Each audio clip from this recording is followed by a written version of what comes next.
Mummy நம்ம வீட்ல என்ன லஞ்ச்? வாங்க நம்ம வீட்ல என்ன லஞ்ச்னு பார்க்கலாம். இன்னைக்கு சுவாதிக்கு லீவு. பாருங்க, சுட சுட சோறு, ஆவி பறக்க பறக்க. இப்பதான் எந்திரிச்சிருக்காங்க எல்லாம். அதுக்குள்ள எங்க அம்மா லஞ்சே செஞ்சு வச்சுட்டாங்க.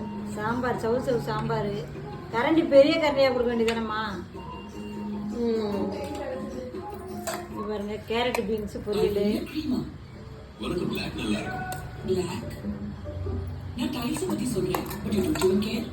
இங்கே முருங்கைக்காவும் உருளைக்கிழங்கும் போட்டு தொக்கு.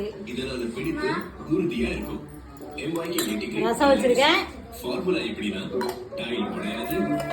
இன்னைக்கு லட்சியாவுக்கும் லீவு. அவங்களுக்கு பிடிச்ச பாயசம், சேமியா பாயசம். தண்ணியாட்டு தான் குடிப்பா.